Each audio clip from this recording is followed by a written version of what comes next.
देश के भविष्य प्रिय विद्यार्थियों, आप सबको सादर नमस्कार। कैसे हैं आप सब? आशा करता हूं कि आप लोग मंगलमय होंगे। मां सरस्वती भगवती से प्रार्थना करता हूं कि आप सबका परीक्षा परिणाम बेहद ही शानदार आए। आपकी 15 फरवरी से आरंभ होने वाली परीक्षा बेहतर जाए। इन्हीं मंगल शुभकामनाओं के साथ गणित संकाय के एक और टॉपिक को लेकर के आपके बीच में आज मौजूद हूं, जिस टॉपिक का नाम है हाइट एंड डिस्टेंस, अर्थात ऊंचाई एवं दूरी, जिससे आप लोग दूरी बनाकर रखते हैं कि यह प्रश्न बेहद ही कठिन होता है। मगर मैं आपको बता दूं, हाइट एंड डिस्टेंस का प्रश्न भी बेहद ही आसान लगेगा यदि आप प्रश्न के मर्म को समझते हुए डायग्राम तैयार कर लेंगे। तो डायग्राम तैयार करने के पश्चात आपके लिए सवाल बनाना बेहद ही आसान हो जाएगा, बशर्ते आपको मान सारणी याद होना चाहिए और कहीं ना कहीं डायग्राम बनाने की समझ आपके पास होनी चाहिए। आपको तमाम प्रश्न बन जाएंगे। कुछ एक महत्वपूर्ण प्रश्न जो कि परीक्षा में पूछे जा चुके हैं, उन प्रश्नों को मैं आपके बीच में लेकर के आज प्रेजेंट हूं। आप लोग केवल ध्यान से देख लीजिए। मैं आशा करता हूं कि आपको देखने मात्र से वो प्रश्न ये आ जाएंगे। तो प्रथम प्रश्न आपके बीच में है कि एक मीनार आधार से गुजरने वाली सरल रेखा पर ए और बी दूरियों पर स्थित है। क्रमशः दो बिंदुएं पी और क्यू से मीनार के शीर्ष का उन्नयन कोण पूरक है। तो सिद्ध करें कि मीनार की ऊंचाई रूट ए बी मीटर है। तो मान लेते हैं हम लोग क्या कि ए बी जो है ना, ए बी क्या है, तो ए बी मीनार है ना। ये ए बी क्या है, मीनार की ऊंचाई है। ठीक है, अब ये ए बी मीनार की ऊंचाई है, तो इसको हम लोग ए मान लेते हैं, इसको हम लोग बी मान लेते हैं। ठीक है, और दो बिंदु जो दिया हुआ है यहाँ पर प्रश्न में दिया हुआ है कि दो बिंदुएं P और Q हैं, जो क्या है सरल रेखा पर A तथा B। तो सरल रेखा ये हो गया है ना। अब ये एक हम लोग यहाँ पर ये एक रेखा खींचते हैं, है ना। ये हो गया प्रथम बिंदु, सॉरी Q, P हो गया, और दूसरा बिंदु क्या हो गया, Q, जैसा कि दिया हुआ है P और Q। तो हमने P और Q हमने बना लिया। तो ये तो प्रथमता तो ये थीटा डिग्री का कोण बनाएगी। और ये क्या कह रहा है कि मीनार के शीर्ष का उन्नयन कोण पूरक है। तो मीनार का शीर्ष जो है, मीनार के शीर्ष का जो उन्नयन कोण है, ये क्या है, तो पूरक कोण। पूरा कोण कितना डिग्री का होता है पता ही होगा आप लोगों को तो पूरा कोण होता है 90 डिग्री का। तो ये कितना हो जाएगा, 90 डिग्री माइनस थीटा हो जाएगा, है ना। कह रहा है कि सरल रेखा आधार से गुजरने वाले सरल रेखा पर ए, तो ये इसकी दूरी हो गई ए, दूरी ए मीटर हो गया, और इसकी यहां से लेकर के यहां तक की दूरी कितनी मीटर हो गई, तो ये बी मीटर हो गई, है ना। ये पहला प्रथम था ए मीटर और दूसरा क्या, बी मीटर। तो देखिए इसमें दो त्रिभुज आपको नजर आ रहा होगा। प्रथम त्रिभुज होगा ए बी पी, और दूसरा एक बड़ा त्रिभुज जो है सो ए बी और क्यू, ये है ना, दो बड़ा बड़ा त्रिभुज है। तो हम लोग क्या लिखते हैं, प्रथमतः हम लोग लिखते हैं प्रथम त्रिभुज जो है सो हम लोग छोटा त्रिभुज में लिखते हैं हम लोग त्रिभुज ए बी और पी में। ए बी पी में क्या है, तो ए और बी पी में क्या है जी, तो लिखेंगे टेन 90 डिग्री, अर्थात ये वाला जो बिंदु जो है 90 डिग्री माइनस थीटा इक्वल कितना, तो ये इसको हम लोग कुछ नहीं माने, तो इसको हम लोग क्या मान लेते हैं, इसको हम लोग एच मान लेते हैं हाइट। ठीक है, तो ये क्या हो गया एच, है ना, ये ए बी हो गया, और इस बट्टे में क्या बी पी, तो बीपी लिख देते हैं। और टेन 90 डिग्री माइनस थीटा बराबर, आपको पता होगा नहीं पता होगा तो बेहद ही दुख, खुशी की बात नहीं है, बेहद दुख की बात है। अब याद नहीं होगा ये फॉर्मूला तो कब क्या कीजिएगा, तो टेन 90 डिग्री माइनस थीटा बराबर होता है कॉट थीटा। तो यहाँ पर कॉट थीटा सीधा बैठा दीजिए, बैठा दिए। अब यहाँ पर लिख दीजिए एच लिख दीजिए जी, और यहाँ पर ये बीपी कितना दिया हुआ है जी, तो बीपी दिया हुआ है ए, तो यहाँ पर लिख दीजिए ए। इसको मान लीजिए समीकरण 1। ठीक है, अब ये छोटकी त्रिभुज हो गया। अब बड़की त्रिभुज में निकाल लीजिए ए बी और क्यू में। लिखिए अब त्रिभुज ए बी और क्यू में, ए बी और क्यू में क्या है जी, तो ये थीटा है जी। तो लिख देंगे टेन थीटा बराबर, अब बड़का त्रिभुज है तो बड़का त्रिभुज के लिए भी पी यही होगा, तो लिखेंगे हम लोग यहाँ पर ए बी, अब बटा में इसका आधार कितना हो जाएगा जी, तो पूरा आधार होगा बी और क्यू दोनों आधार होगा, तो हम लोग लिख देंगे यहाँ पर बी क्यू। तो टेन थीटा बराबर क्या हो जाएगा, टेन थीटा बराबर ए बी के जगह पर एच लिखेंगे, और बी से लेकर के क्यू तक की पूरी दूरी कितनी दी हुई है, बी मीटर। तो हम लोग क्या लिख देंगे यहाँ पर बी लिख देंगे। इसको समीकरण कितना मान लीजिए 2 लिख दीजिए। समीकरण 1 गुना समीकरण 2, है ना, समीकरण 1 गुना समीकरण 2। तो क्या लिख देंगे हम लोग, समीकरण 1 में क्या है आधार कॉट थीटा, यहाँ पर एलएचएस में कॉट थीटा है, समीकरण 2 में कितना है, तो गुना टेन थीटा है। अब बराबर में समीकरण 1 में आरएचएस में कितना है एच बटा ए, तो एच बटा ए लिख देंगे, और गुना समीकरण 2 के आरएचएस में कितना है h बटा b, तो h बटा b लिख देंगे। अब पता होगा एक फॉर्मूला कि टेन थीटा और गुना कॉट थीटा बराबर क्या होता है 1। अब बराबर में h में से गुना करेंगे तो क्या हो जाएगा एच स्क्वायर। एक के बटा हम कुछ नहीं थे, एक के बटा हम एक दे सकते हैं, और ए से बी में गुना कीजिएगा तो क्या होगा ए बी। तो एच स्क्वायर में एक से गुना करेंगे तो क्या होगा कैंची गुना ए बी हो एच हो एच स्क्वायर होगा, और ए बी में एक से गुना करेंगे तो क्या होगा ए बी होगा। अब एच वाला जो स्क्वायर जो है ये इस पर आ जाएगा, तो हो गया ए बी बराबर एच बराबर कितना हो गया रूट ए बी, और हमने मीनार की ऊंचाई को क्या माना था ए बी, तो एच बराबर आ गया रूट ए बी। तो हो गया ना सिद्ध कि मीनार की ऊंचाई कितनी है, तो मीनार की ऊंचाई कितनी हो गई रूट ए बी। यही सिद्ध करना था, जो सिद्ध करे कि मीनार की ऊंचाई कितना है रूट ए बी। तो इस सवाल को एक बार नज़र गड़ा करके देख लीजिए, और सवाल के डायग्राम को परीक्षा में जाने से पहले 2-3 बार बना लीजिएगा। और देखिए डायग्राम मेन होता है, डायग्राम जब बन जाएगा ना तो सवाल धराधर बन जाएगा, मगर डायग्राम बनाना थोड़ा मुश्किल होता है। तो डायग्राम जरा मुश्किल नहीं है, गणित प्रयास का विषय है, जितना दफ़ा प्रयास कीजिएगा उतना बार अच्छा ढंग से बनाने आ जाएगा। तो दिमागों में इस सवाल को आप फोटो स्टेट कर लीजिए, अर्थात इस दिमाग में सवाल को अटैच कर लीजिए, बार बार बनाइए, 2-3 बार बनाइए, परीक्षा में जाने से पहले पक्का कंठस्थ हो जाएगा। ये हो गया। अब हम लोग चलते हैं दूसरे प्रश्न की ओर। दूसरा प्रश्न हमारे बीच में है कि ये प्रश्न 2012 के एनुअल में पूछा हुआ है, 2016 के एनुअल में पूछा हुआ है, 2021 के एनुअल में पूछा हुआ है। 3 साल लगातार पूछा था, मतलब लगातार तो नहीं है, 12 में पूछा, फिर 16 में पूछा, फिर 21 में पूछा, अर्थात 3 बार पूछे हुए हैं। तो कह रहा है क्या कि किसी मीनार के आधार से पहाड़ी की चोटी का उन्नयन कोण 60 डिग्री है, और पहाड़ी के आधार से मीनार के शिखर का उन्नयन कोण 30 डिग्री है। यदि मीनार की ऊंचाई 50 मीटर है तो पहाड़ी की ऊंचाई ज्ञात करें। तो मान लीजिए ये क्या है जी, ये है पहाड़ी की चोटी, तो इसको मान लीजिए हम लोग मान लेते हैं ए और बी। और कह रहा है क्या जी पहाड़ी की चोटी का उन्नयन कोण कितना, तो 60 डिग्री। तो हम लोग इसको बना लेते हैं कितना 60 डिग्री, इसको मान लीजिए, है ना। मीनार क्या पहले हम लोगों ने क्या मान लिया, ये हो गया मीनार की चोटी, पहाड़ी की चोटी, है ना, पहाड़ी की चोटी मान लिया हमने ए बी। तो ये इसका उन्नयन कोण कितना डिग्री है, तो 60 डिग्री। उन्नयन कोण हमने यहाँ पर 60 डिग्री लिख दिया। देखिए डायग्राम एक का एक बनाइएगा ना, जो जैसा जैसा सवाल कहेगा वैसा वैसा बनाते रहिएगा, तो पक्का सवाल पक्का पूरा ढंग से बन जाएगा, और आपको नंबर भी पूरे मिलेंगे। अब दूसरा क्या कर रहा है, तो पहाड़ी के आधार से मीनार के शिखर का उन्नयन कोण, जो ये तो हो गया 60 डिग्री हो गया, और पहाड़ी के आधार से, अब पहाड़ी का आधार ये हो गया कि आधार से मीनार के शिखर का उन्नयन कोण 30 डिग्री है। यदि मीनार की ऊंचाई 50 मीटर, आप देखिए मीनार नहीं दिया हुआ, ये तो पहाड़ी की चोटी हो गई, मीनार की ऊंचाई नहीं दिया हुआ है। तो मान लीजिए ये हो गया मीनार की ऊंचाई, ठीक है, ये हो गया मीनार की ऊंचाई। अब इसका कह रहा है कि इसका शिखर का उन्नयन कोण कितना डिग्री है 30 डिग्री, तो इसको मिला दीजिए इससे, ठीक है, इसको इससे मिला दीजिए, ये 60 डिग्री। कह रहा है सवाल में मीनार के आधार से मीनार के शिखर का उन्नयन कोण कितना डिग्री 30 डिग्री, तो यहाँ पर हम लोग लिख देते हैं 30 डिग्री। तो यदि मीनार की ऊंचाई 50 मीटर है तो इसको ए माना, इसको बी माना, तो इसको सी मान लेते हैं, इसको क्या मान लेते हैं डी। मान लीजिए कि सी डी हो गया, ये हो गया मीनार की ऊंचाई, जो कि दिया हुआ है सवाल में कितना दिया हुआ है 50 मीटर, है ना। अब क्या कर रहा है, तो पहाड़ी की ऊंचाई ज्ञात करें, अर्थात इसकी ऊंचाई आपसे पूछ रहा है, इसकी ऊंचाई आप ज्ञात कीजिए, है ना। तो इसकी ऊंचाई ज्ञात करने के लिए क्या रहा है, तो इसकी ऊंचाई ज्ञात करने के लिए हमने डायग्राम तो बना ही लिया, जो डायग्राम में किस प्रकार ये पहाड़ी की ऊंचाई वाली दी हुई है, बात दी हुई है। तो हम लोग क्या लिखेंगे, हम लोग अब लिखेंगे त्रिभुज में, लिखेंगे ये जो त्रिभुज है, जो शिखर का जो आधार वाला जो शिखर वाला जो इधर वाला जो था ये ए बी सी। तो प्रथमतः हम लोग इसी त्रिभुज, जिस त्रिभुज का हमने निर्माण किया था उसी त्रिभुज में हम लोग चलते हैं। त्रिभुज ए बी सी में, ए बी सी में क्या है, तो हम लोग लिखेंगे टेन 60 डिग्री बराबर कितना, आधार की टेन थीटा बराबर क्या हो जाता है पी बटा बी। तो पी हो गया क्या ए बी, और बी कितना हो गया बी सी, है ना, बी बी सी हो गया। तो यहाँ पर हमने बी सी को कुछ नहीं माना, तो बी सी को हम लोग क्या मान लेते हैं, इसको मान लेते हैं जी x मीटर हो गया, ठीक है। तो ये दिया हुआ है, ये भी दिए हुए। अब टेन 60 डिग्री का वैल्यू आपको पता होगा, टेन 60 डिग्री का वैल्यू कितना होता है, तो टेन 60 डिग्री का वैल्यू होता है √3। तो हम लोग क्या लिख देंगे यहाँ पर √3। अब बराबर में क्या लिख देंगे, ए बी का वैल्यू कुछ नहीं, तो ए बी की वैल्यू क्या लिख देंगे h लिख देंगे, और बी सी का वैल्यू हमने कितना माना हुआ है x माना हुआ है, तो हम लोग लिख देंगे x।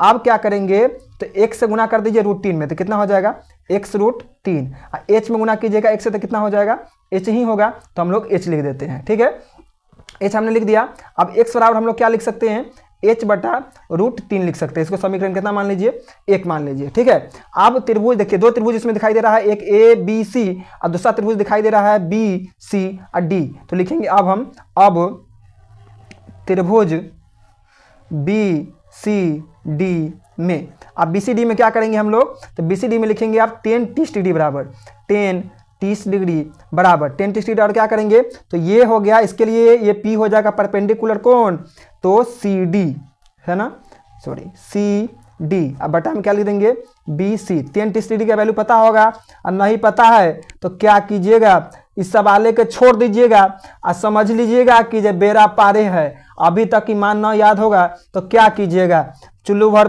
पानी में डूबने के अलावा कोई ऑप्शन नज़र नहीं है। तब फिर से तो क्या कीजिए, मतलब कहने का मतलब ये जब पछतावा कीजिए, और क्या कीजिएगा, डूबने के लिए और कुछ करने के लिए उलंग सुलंग नहीं कहेंगे हम, तो ये कहेंगे रिजल्टे जो होता है ज़िंदगी का पैमाना नहीं होता है। हो सकता है कि आप इस सवाल बना करके बिहार बोर्ड टॉप करने के लिए जन्म नहीं लिए होंगे, बल्कि कुछ अच्छा करने के लिए जन्म लिए होंगे, और भी बेहतर कोई भी क्षेत्र में मुकाम हासिल कर सकते हैं, तो उसी क्षेत्र में कीजिए, है ना। तो ये हो गया। अब CD दिया हुआ है कितना, CD कितना है, तो CD है 50, तो CD क्या लिख देंगे हम लोग 50, और BC कुछ नहीं, तो BC क्या लिख देंगे x, तो x बराबर क्या लिख देंगे, x में x गुना करेंगे तो x से होगा, और 50 में √3 गुना करेंगे कितना हो जाएगा जी 50√3। इसको मान लीजिए समीकरण 2। अब देखिए समीकरण 1 में LHS के पहले x, समीकरण 2 में LHS के पहले x, तो लिख देंगे समीकरण 1 तथा समीकरण 2 से, समीकरण 2 से क्या हो जाएगा जी, तो समीकरण 2 से हो जाएगा,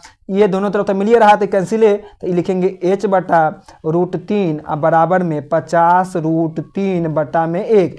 h से 1 में गुना करेंगे तो क्या होगा जी h, अब 50√3 में √3 से गुना कर देंगे, मतलब बराबर में 50, और √3 में √3 से गुना करेंगे तो होगा √9, और √9 का वर्गमूल होगा 3, तो हम लोग लिख देंगे 3।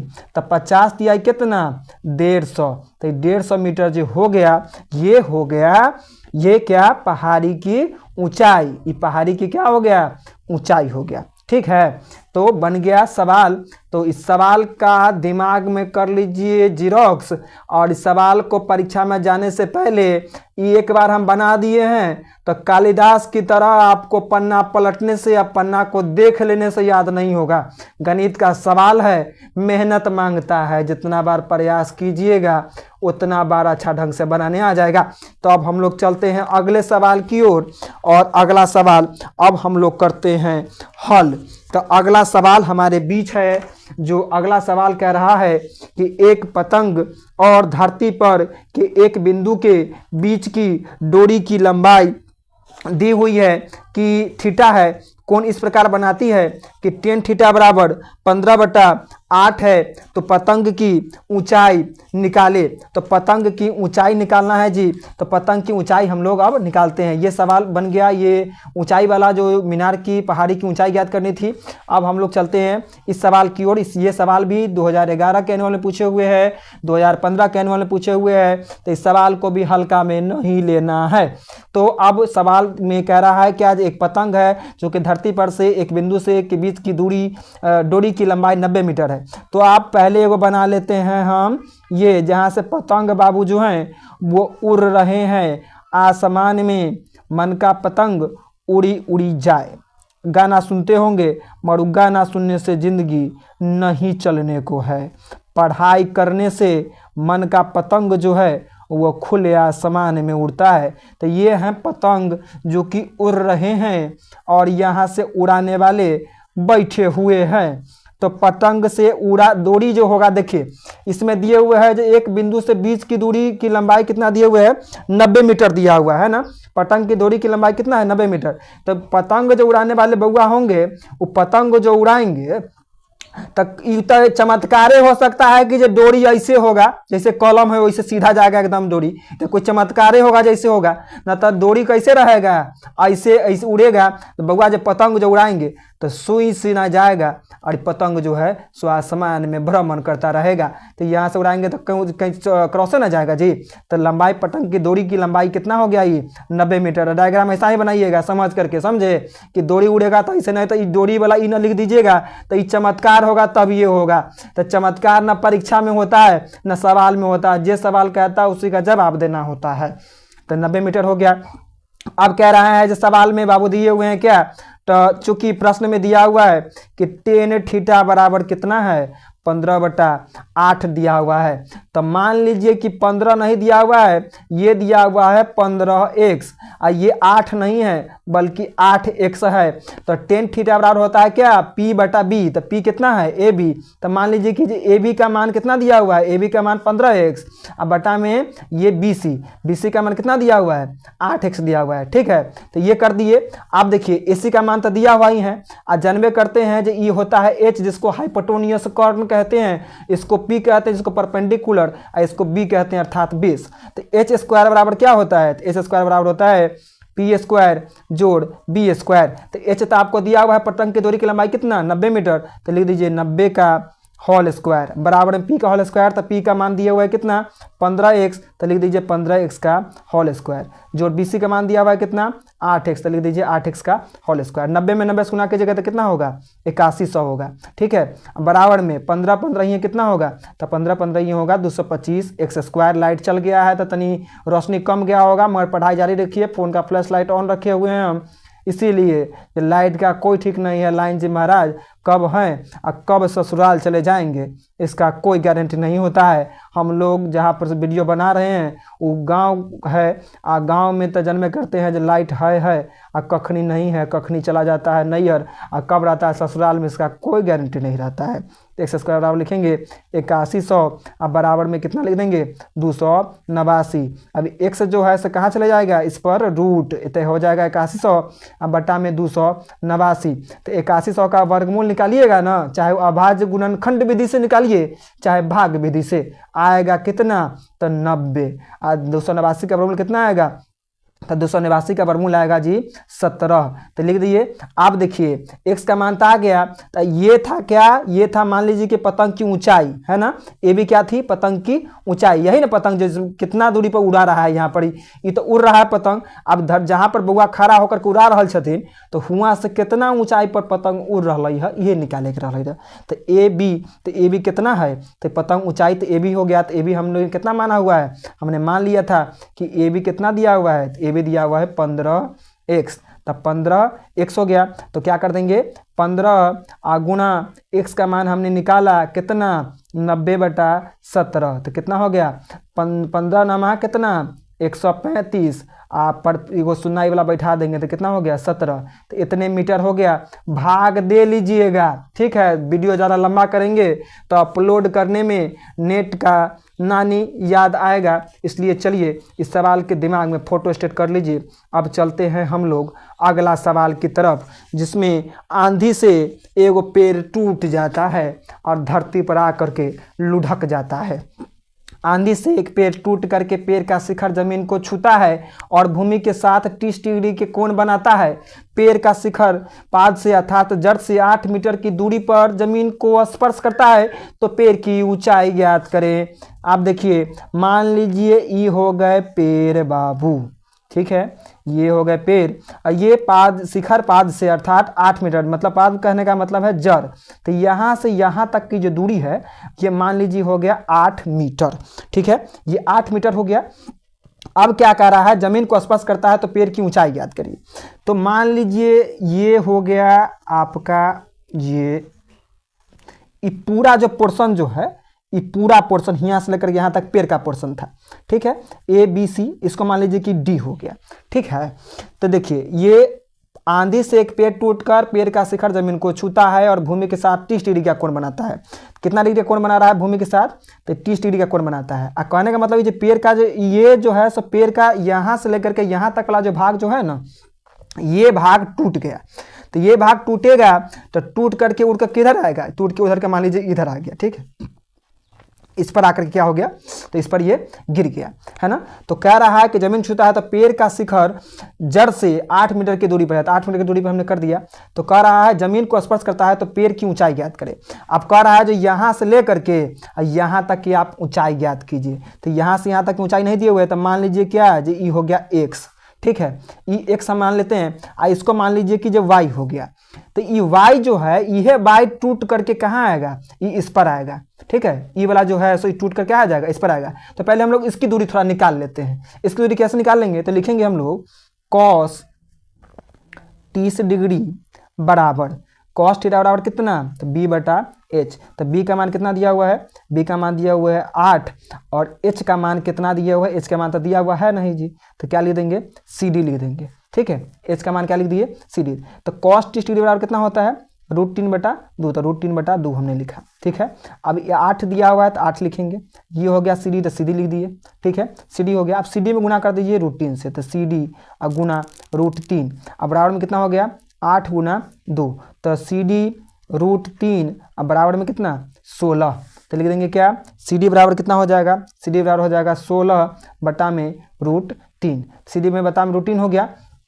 अब क्या करेंगे, ये तो हो गया cd हो गया, ये cd निकल गया, मतलब 16 बटा कितना हो गया, ये √3 हमने निकाल दिया, 16/√3 लिख दिया। अब देखिए अब क्या करना है, अब देखिए यही भाग जो ये जो निकला है, इतने भाग टूट करके ये वाला जो है, ये कहाँ है, ये वाला ये जो भाग जो था ये इस पर था, ठीक है, जो कि टूट के कहाँ चला आया, यहाँ पर चला आया। तो 16/√3 हो गया, मतलब जितना ई आया उतना ही y का मान समझिए जब फाइंड आउट हमने कर लिया। अब पूरा पेड़ की ऊंचाई निकालने के लिए तो इसका भी मान फाइंड आउट करना होगा, इसका भी मान फाइंड आउट करना होगा। तो अब हम लोग अब इसका मान निकालते हैं। तो लिखते हैं अब इसके मान निकालने के लिए क्या करेंगे, इसके और इसके बीच में किसका संबंध है, तो tan का संबंध है। तो हम लोग लिखेंगे tan थीटा बराबर क्या होता है, p/b, p/b। तो tan थीटा का मान था, tan कितना है, tan 30 डिग्री है, यहाँ पर tan 30 डिग्री बराबर में p का मान कितना, 1 बटा में b का मान कितना, तो 8। tan थीटा के बराबर कितना मान होता है, 1/√3 बराबर में कितना हो गया, x बटा में 8। x में गुना करेंगे √3 से तो कितना हो जाएगा, x√3, और 8 में गुना करेंगे तो कितना हो जाएगा, 8। x बराबर कितना हो गया, 8/√3, है ना। ये हो गया, ये मान निकल गया, x का मान निकल गया। देखिए x का मान निकल गया, और ये cd का जब मान निकला, इसका सीधा मतलब है जो हमने y का भी मान फाइंड आउट कर लिया कि यही भाग टूट करके आया था। तो पूरा जो पेड़ का जो ऊंचाई हो जाएगा, वो पूरा पेड़ की ऊंचाई कितना हो जाएगी, तो पेड़ की ऊंचाई बराबर, पेड़ की ऊंचाई कितना, तो x जोड़ y अर्थात bd और जोड़ ad, है ना। तो x का मान तो हमने निकाला हुआ ही है, x का मान कितना निकाला हुआ है हमने, 8/√3, और bd का मान, ये जो cd का मान जो हमने निकाला, जो y जो था, जो इसका भाग जो टूट करके यहाँ वाला भाग जो टूट के आया था, कितना निकाला हमने, 16/√3। तो हम लोग यहाँ पर लिख देंगे 16/√3। तो कितना हो जाएगा, √3 का लघुत्तम √3 होगा, तो √3 से भाग देंगे, √3 में तो एक बार कटेगा, तो 1 से 8 गुना करेंगे तो 8 हो गया। √3 में √3 से गुना करेंगे तो एक बार कटेगा, तो 16 में 1 से गुना करेंगे तो 16 हो गया। 16 8 कितना हो गया, 24/√3। अब इसका हर का परिमेकरण कर सकते हैं, नामा में पढ़े होंगे या नहीं पढ़े होंगे, डिस्ट्रैक्ट किए होंगे तो समझ में नहीं आने को है। 24 में √3 से गुना करेंगे तो कितना हो जाएगा, 24√3, √3 में √3 से गुना करेंगे तो √9, 9 का वर्गमूल कितना हो जाएगा, 3, 3 8 24। मतलब पेड़ की पूरी ऊंचाई जो होगी वो 8√3 मीटर होगी। तो इस प्रकार ये प्रश्न भी बना, आप लोग एक बार अभ्यास कर लीजिएगा, ध्यान से इस सवाल का जेरॉक्स माथा में कर लीजिए, 2 बार 3 बार 4 बार बना लीजिए, बनाने आ जाएगा। धन्यवाद।